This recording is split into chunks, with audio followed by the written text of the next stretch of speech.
Topic को लेकर discuss करने वाले हैं, वो है स्ट्रक्चर ऑफ स्केलेटल मसल। इसके बाद नेक्स्ट वीडियो में मैं आप लोगों को स्केलेटल मसल कैसे कॉन्ट्रैक्ट करता है और रिलैक्स करता है इसके बारे में बताऊंगी। जो स्लाइडिंग फिलामेंट थ्योरी आपके सिलेबस में है वो मैं आपके साथ डिस्कस करने वाली हूँ। तो पहले आप लोगों को स्केलेटल मसल का स्ट्रक्चर अच्छे से समझ लेना चाहिए। आपको जानना पड़ेगा कि स्केलेटल मसल में किस किस तरीके का प्रोटीन्स हम लोग देख पाते हैं। अगर हम लोग स्ट्रक्चर को अच्छे से समझ पाएंगे तभी जाके हम लोगों को थ्योरी भी समझ में आएगा कि स्लाइडिंग फिलामेंट थ्योरी क्या है।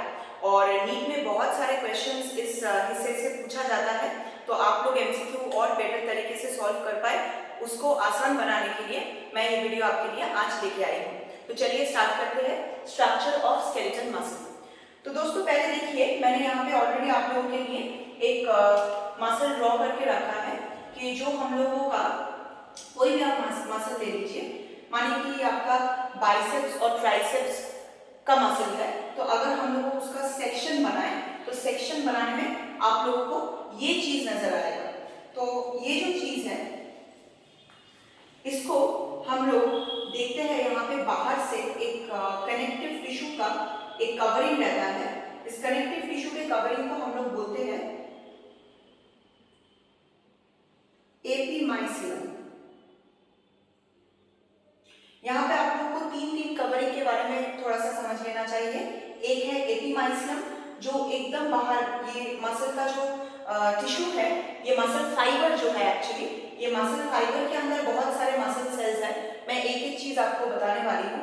तो एकदम बाहर मसल जो फाइबर है उसके बाहर जो कनेक्टिव टिश्यू का कवरिंग रहता है उसको हम लोग कहते हैं एपीमाइसियम। एपीमाइसियम के बाद आप देखिए, मैंने इस तरीके का कुछ राउंडेड स्ट्रक्चर्स बनाया है, स्फेरिकल स्ट्रक्चर्स बनाया है। अब आप सोच लीजिए कि बहुत सारा इस तरीके का ओवल स्ट्रक्चर्स मिलके या राउंडेड स्ट्रक्चर्स मिलके आपका मसल फाइबर तैयार होता है, माने कि ऐसे।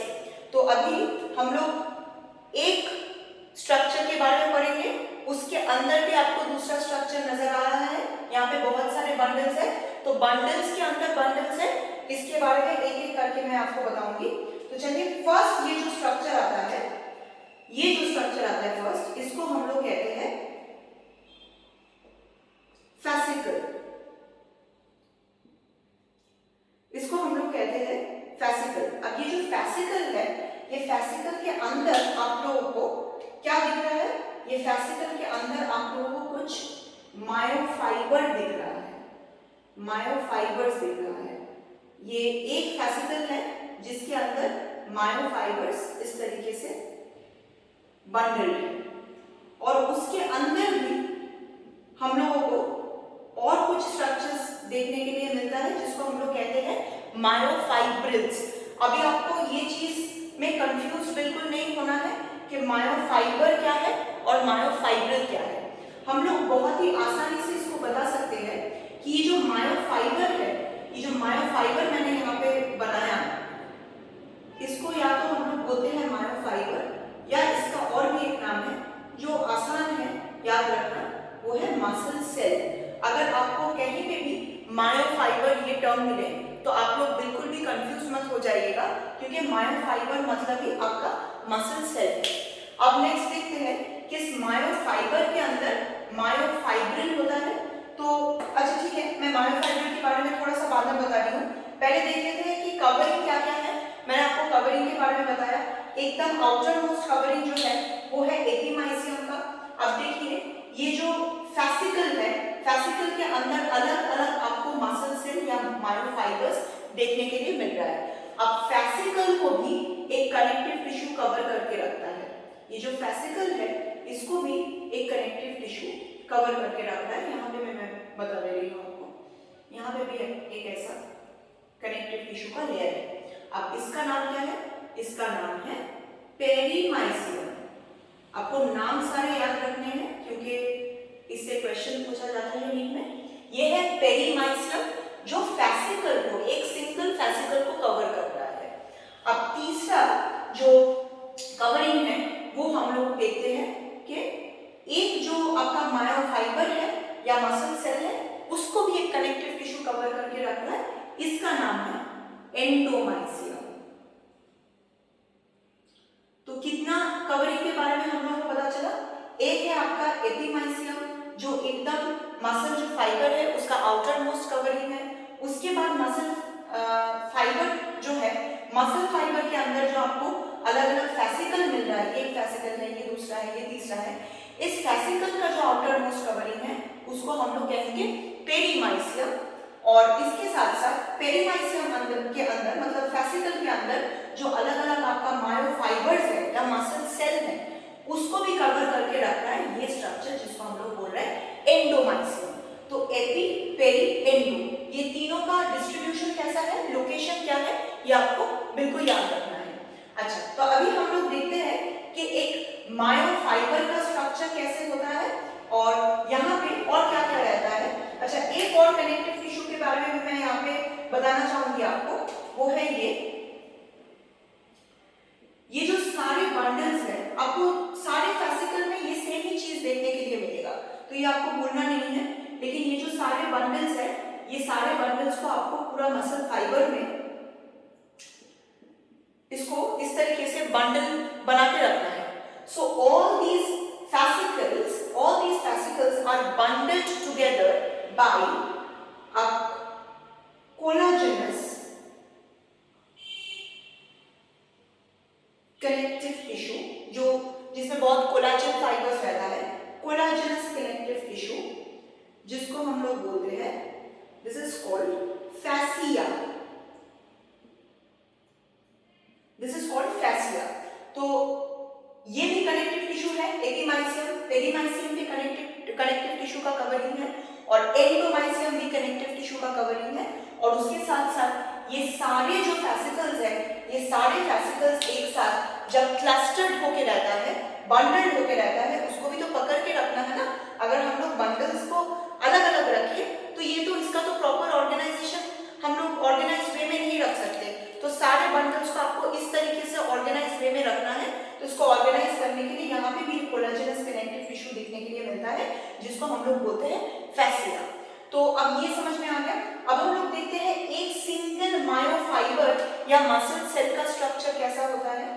मानिए कि मैं यहाँ से एक मायोफाइबर आपके लिए निकाल रही हूँ, ये वाला फैसिकल हम लोग देखते हैं। तो इस फैसिकल से मानिए कि ये वाला कोई भी एक मायोफाइबर या मसल फाइबर मैं निकाल रही हूँ यहाँ से। अच्छा, मैं इसको थोड़ा सा और वाइड बनाती हूँ, इतना नैरो बनाने से इसके बीच में जो मायोफाइबर्स है वो समझ में नहीं आएगा आप लोगों को। तो ये मानिए कि एक मायोफाइबर है, ये एक मायोफाइबर है आपका या मसल सेल है, आपको बिल्कुल कंफ्यूज नहीं होना है। मैंने बोला है मायोफाइबर मतलब ही मसल सेल है। अब इसके अंदर हम लोगों को क्या मिलता है, मायोफाइब्रिल्स मिलता है। आप देखिए मैंने यहाँ पे ऑलरेडी डॉटेड जो स्ट्रक्चर्स बनाया है उसी को मैं यहाँ पे इस तरीके से दिखा रही हूँ कि इतना सारा मायोफाइब्रिल्स यहाँ पे भी बंडल्ड है एक साथ, बहुत सारा मायोफाइब्रिल्स आपको इधर मिलेगा। तो मसल फाइबर के अंदर या मायोफाइबर के अंदर, मतलब मसल फाइबर नहीं कहेंगे इसको, मसल सेल कहेंगे। मसल फाइबर किससे बना है, बहुत सारा फैसिकल्स के क्लस्टर से बना है, बंडल से बना है। एक फैसिकल के अंदर आपका बहुत सारा मायोफाइबर या मसल सेल रहता है। अब अगर आप लोग एक सिंगल मायोफाइबर को लेंगे तो सिंगल मायोफाइबर के अंदर आप लोगों को इस तरीके से मायोफाइब्रिल भी देखने के लिए मिलेगा। अब मायोफाइब्रिल ही एक्चुअली एक्टिन मायोसिन प्रोटीन जो होता है वो मायोफाइब्रिल में रहता है। वो मसल्स में light and dark bands create करता है, जिसके बारे में हम लोग आगे जाके डिस्कस करने वाले हैं। अभी एक सिंगल जब मायोफाइब्रिल दिखाना है तो मैं ऐसे दिखा सकती हूँ, ये आपका सिंगल मायोफाइब्रिल है।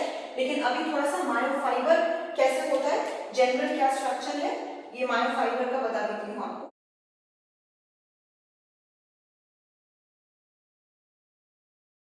कुछ डिप्रेशंस नजर आता है इस तरीके का, बहुत सारे गड्ढे मिलेंगे आपको का जरूरत क्या है, ये मैं आपको स्लाइडिंग फिलामेंट थ्योरी, मतलब जब मैं मसल कॉन्ट्रैक्शन के बारे में आपको बताऊंगी तब बताने वाली हूँ। तो यहाँ पे देखिए ये जो डिप्रेशन है इसको हम लोग कहते हैं टी ट्यूब्यूल्स। ऐसे बहुत सारा डिप्रेशन आपको देखने के लिए मिलेगा। तो ये टी ट्यूब्यूल्स जितना सारा है ये सब आपका बनेगा, ये मायोफाइबर मतलब मसल सेल का भी तो एक आपका प्लाज्मा मेम्ब्रेन रहेगा ना, मतलब सेल का जैसे सेल मेम्ब्रेन रहता है या प्लाज्मा लेमा रहता है उस तरीके से मसल सेल का भी एक सर्कोलेमा रहता है।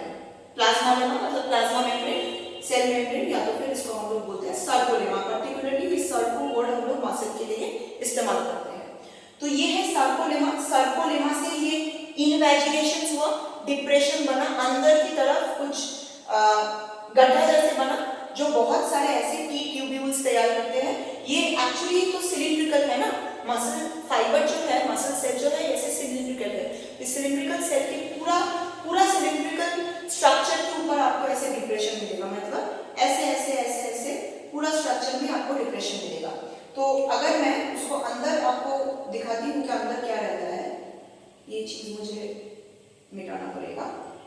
अब इसके अंदर आपको क्या मिलेगा, मैंने ऑलरेडी बोला है, इसके अंदर आपको मिलता है मायोफाइबर जो लाइट और डार्क बैंड क्रिएट करता है एक्टिन मायोसिन के साथ। तो हम लोग उसको भी डिस्कस करेंगे लेकिन थोड़ी देर बाद। ये इसको कंप्लीट कर देते हैं। तो मैंने सिर्फ दो ही मायोफाइबर यहाँ पे मैं दिखा रही हूँ आपको। ये रहा मायोफाइबर। तो ऐसे बहुत सारे मायोफाइब्रल्स रहता है, मायोफाइब्रल्स का गुच्छा रहता है जिससे आपका पूरा एक मसल सेल का या मायोफाइबर का बंडल बनता है। तो अभी इस मायोफाइबर के अंदर मतलब मसल सेल के अंदर आपको और क्या क्या मिलेगा, यहाँ पे खूब सारा सार्कोप्लाज्मिक रेटिक्यूलम रहता है, ये भी इंपॉर्टेंट है। Sarcoplasmic reticulum actually calcium ion store करके रख सकता है बहुत सारा, कि जब मसल का कॉन्ट्रैक्शन होगा कैसे ये जो कैल्शियम आयंस है ये ट्रोपोनिन के साथ बाइंड करता है। ट्रोपोनिन एक प्रोटीन है जो कॉन्ट्रैक्शन के दौरान हेल्प करता है, कैसे बाइंड करेगा, कैसे मसल के कॉन्ट्रैक्शन रिलैक्सेशन में काम आएगा, ये भी मैं आपको बताने वाली हूँ। तो अभी के लिए सिर्फ ये जानिए, इसको हम लोग बोलते हैं सार्कोप्लाज्मिक रेटिक्यूलम। सार्कोप्लाज्मिक रेटिक्यूलम के बाद एक लास्ट चीज यहाँ पे बचा रहता है, वो है यहाँ पे भी साइटोप्लाज्म है। सेल में जैसे साइटोप्लाज्म होता है वैसे मसल भी तो एक सेल है, तो यहाँ पे भी आपका साइटोप्लाज्म रहेगा। मसल सेल का साइटोप्लाज्म को हम लोग क्या कहेंगे, सार्कोप्लाज्म। बहुत सिंपल है, याद रखना। और भी एक चीज हम लोग को यहाँ पे देखने के लिए मिलता है कि यहाँ पे आपका बहुत सारा ग्लाइकोजन स्टोर रह सकता है। हम लोग को मालूम है कि लीवर सेल्स मतलब हेपेटोसाइट्स एक ऐसा सेल है जहाँ पे ढेर सारा ग्लाइकोजन स्टोर रहता है, जो प्रोटीन का अमाइनो एसिड के एसिमिलेशन के दौरान हम लोग ग्लाइकोजन अमाइनो एसिड बोल रहे हैं, मतलब आपका जो कार्बोहाइड्रेट है, जो ग्लूकोज है, कार्बोहाइड्रेट आपका ग्लूकोज में ब्रेक डाउन हुआ तो एक्सेस ग्लूकोज को हम लोग क्या करते हैं, ग्लाइकोजन में कन्वर्ट करके उसको स्टोर करके रखते हैं ना हेपेटोसाइट्स में। वैसे मसल सेल्स में भी बहुत सारा ग्लाइकोजन स्टोर रहता है, तो इसको हम लोग कहते हैं glycogen storage, glycogen molecules.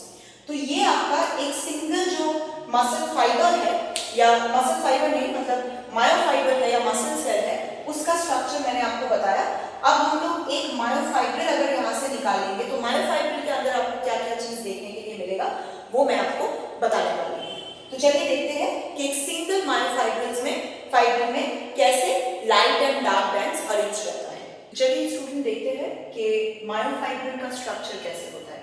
First of all एक चीज आपको ध्यान में रखना है कि एक मायोफाइबर दो प्रोटीन से, मेनली दो प्रोटीन से बना होता है। एक को हम लोग बोलते हैं एक्टिन। अब ये जो एक्टिन प्रोटीन है ये थिन फिलामेंट का पार्ट है, ये एक्टिन प्रोटीन थिन फिलामेंट का पार्ट है। और दूसरा है मायोसिन जो थिक फिलामेंट के पार्ट होते हैं। ये मायोसिन जो है ये थिक फिलामेंट का पार्ट होता है। तो अभी देखिए ये जो ऑरेंज कलर का मैंने यहाँ पे बनाया है ये है आपका एक्टिन प्रोटीन, और ये जो पर्पल कलर का मैंने किया है यहाँ पे ड्रॉ, ये है मायोसिन प्रोटीन। ये थोड़ा सा थिक है, ये थोड़ा सा थिन है। अब इसमें बैंड्स का क्या अरेंजमेंट है, किस तरीके से बैंड्स यहाँ पे अरेंज रहता है। देखिए मैंने थिन फिलामेंट और थिक फिलामेंट इस तरीके से बनाया है कि किसी किसी जगह में आपको दिख रहा है कि थिन और थिन फिलामेंट एक दूसरे के साथ ओवरलैप कर रहा है। तो ये ओवरलैप करने की वजह से वहां पे थोड़ा सा हम लोगों को जोन्स का वेरिएशन देखने के लिए मिलता है। लेकिन पहले तो मैं यहाँ पे सबसे इंपॉर्टेंट बात आपको बताना चाहूंगी कि मसल कॉन्ट्रैक्शन के टाइम सार्कोमियर जो रीजन होता है एक मायोफाइबर का, वो बहुत ही इंपॉर्टेंट रोल प्ले करता है। अब ये सार्कोमियर क्या है, ये सार्कोमियर है, ये जो लाइन आप लोग देख रहे हो, ये एक लाइन है, ये एक लाइन है, इस लाइन को हम लोग कहते हैं जेड लाइन। अब ये कहीं पे भी ये जो थिन फिलामेंट्स है एक्टिन प्रोटीन से बना हुआ, इन थिन फिलामेंट्स का एकदम सेंटर से पास करता है। क्यों? क्योंकि ये जो फाइबर्स जो है जेड लाइन का, ये एक्टिन जो प्रोटीन्स है, जो एक्टिन का जो फिलामेंट्स है उसको एक साथ पकड़ के रख रहा है, मतलब एक प्रॉपर जगह में लोकेशन उसको होल्ड करके रखने में मदद करता है। तो यहाँ पे ये जेड लाइन बना हुआ है। अब यहाँ पे दूसरा जो थिन फिलामेंट मैंने बनाया है ऐसे रहता है, light band dark band, light band dark band, लेकिन थोड़ा थोड़ा सा रीजन्स में ओवरलैप कर चुका है। तो लाइट बैंड्स के अंदर से, मतलब एक्टिन जो फिलामेंट्स है उसके अंदर से जो लाइन जा रहा है उसको हम लोग बोलते हैं जेड लाइन। ये आपका एमसीक्यू में पूछा जा सकता है कि एक्टिन फिलामेंट के बीच में से जो लाइन जा रहा है वो कौन सा लाइन है, जेड लाइन है, एम लाइन है, एच लाइन है, आई लाइन है, मतलब ऐसे वैरायटी ऑफ ऑप्शंस आपको दिया रहेगा, तो आपको उसमें से सिलेक्ट करना है जो उसका आंसर रहेगा जेड लाइन। अब ये आपको ये चीज आप थोड़ा सा याद रखिए। इसके बाद ये जब जेड लाइन बन गया तो देखिए जो एडजेसेंट जेड लाइंस है, मतलब यहाँ पे एक जेड लाइन बना है, यहाँ पे एक जेड लाइन बना है, फिर माने कि यहाँ पे भी एक ऐसा जेड लाइन रहेगा, तो एक जेड लाइन से लेके दूसरे जेड लाइन तक जो रीजन रहता है, इस रीजन को हम लोग बोलते हैं सार्कोमियर। इस रीजन को बोला जाता है sarcomere.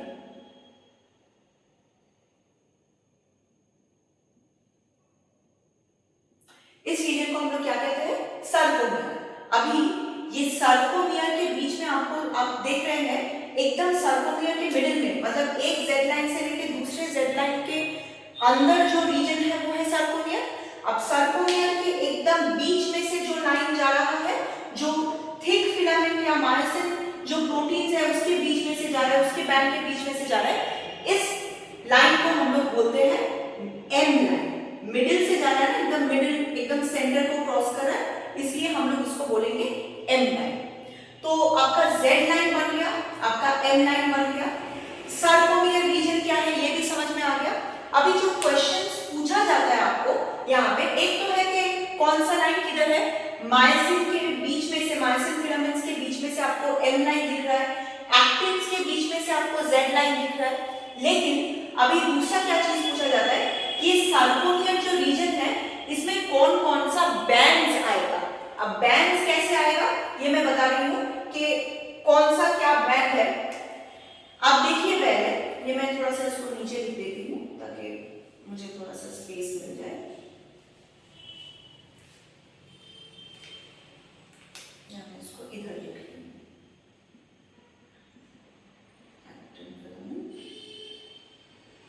and this is myosin filament।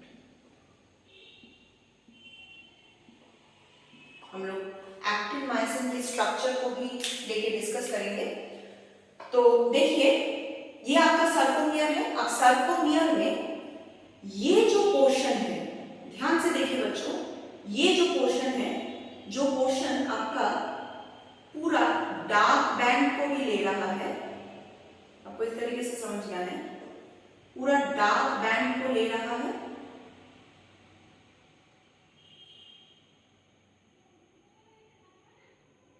और उसके साथ साथ थोड़ा सा लाइट बैंड्स भी इसके अंदर घुस जा रहे हैं। अब ये जो रीजन है, इस रीजन को हम लोग कहते हैं ए बैंड।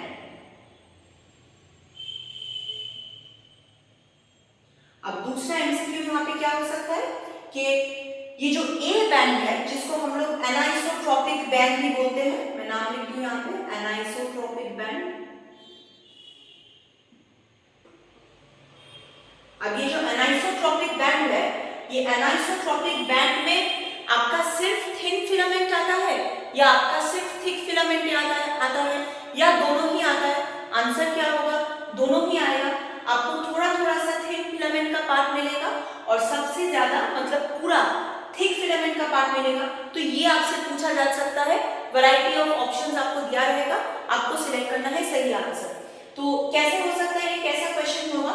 यहाँ से क्वेश्चन हो सकता है कि ए बैंड के अंदर या एनाइसोट्रॉपिक बैंड के अंदर आपको कौन कौन सा फिलामेंट मिल रहा है। तो एक मान लीजिए आपका ऑप्शन दिया है both thick and thin filament, दूसरा दिया है ओनली थिक फिलामेंट, तीसरा दिया है ओनली थिन फिलामेंट और चौथा मान लीजिए कुछ भी दिया हो कि ऑल ऑफ द मतलब नन ऑफ द अबव, ऐसे हो सकता है। तो आपको ये सिलेक्ट करना है कि both the filaments are present, लेकिन वहां पे थिन फिलामेंट का जो पार्ट है that is present in very little amount. जो थिक फिलामेंट का पार्ट है, the total thick filament is present in the A band और एनाइसोट्रॉपिक बैंड रीजन, इसको ए जोन भी बोला जा सकता है।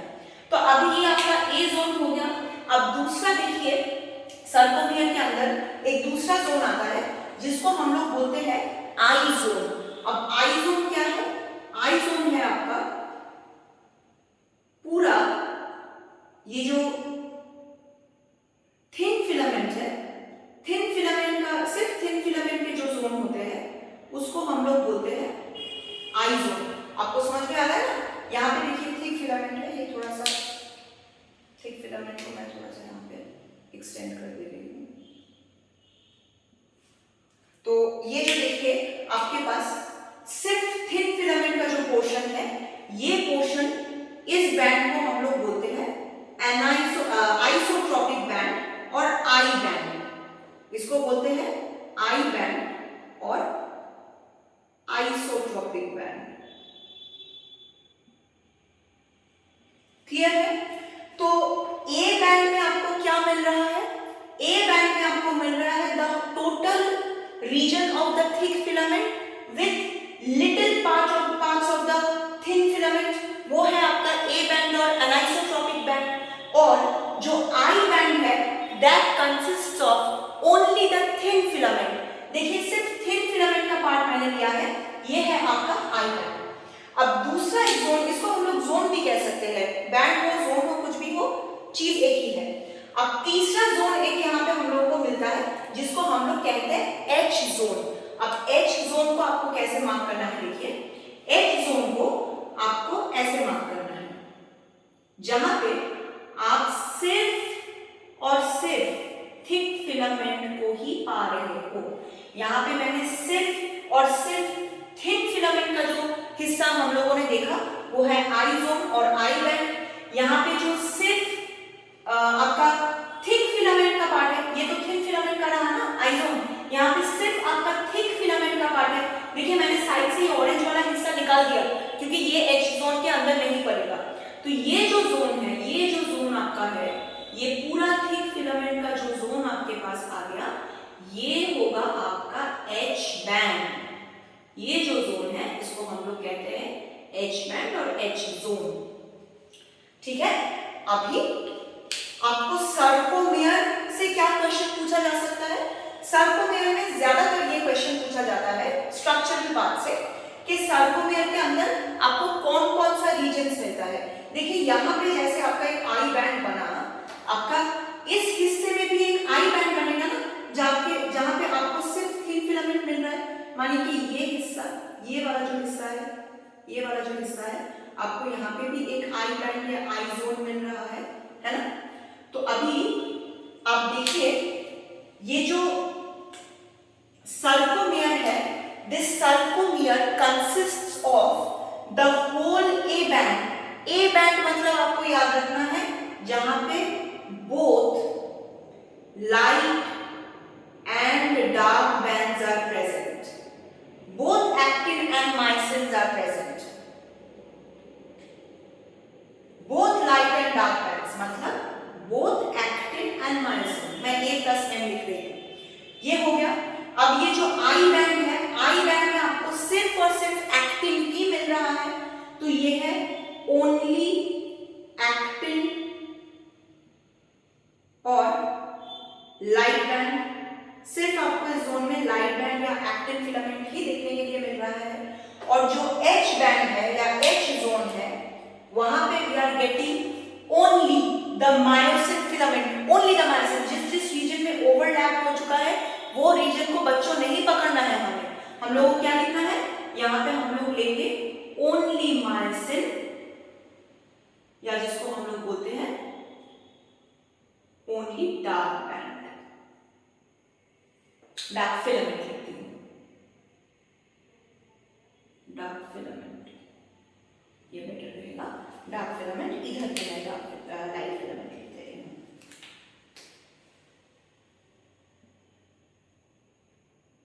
ओके, तो आपका हर जोन्स को मैंने बता दिया आपको।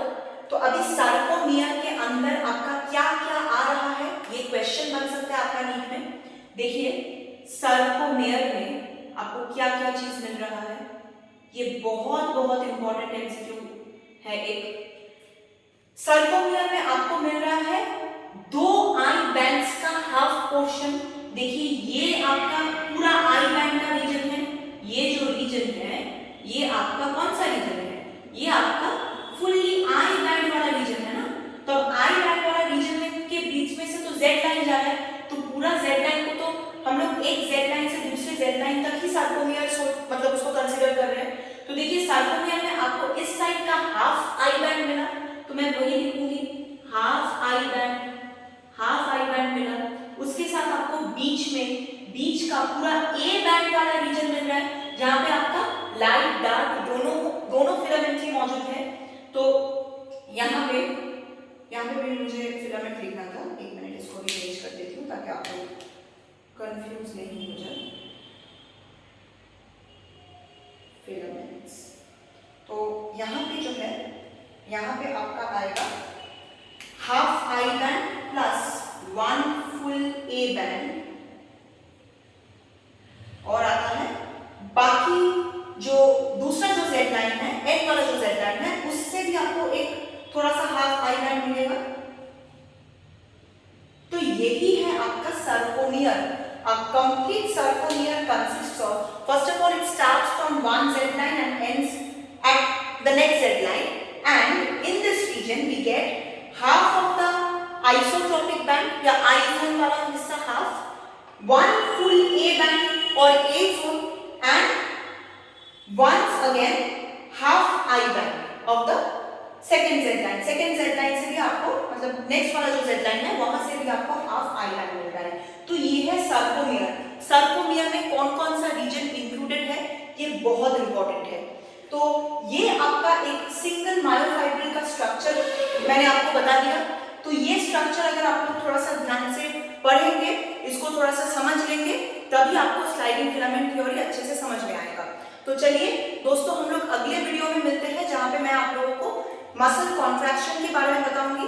एक्टिन मायोसिन फिलामेंट्स कैसे एक दूसरे के साथ कनेक्टिंग ब्रिज फॉर्म करता है ड्यूरिंग मसल कॉन्ट्रैक्शन, ये बताने वाली हूँ।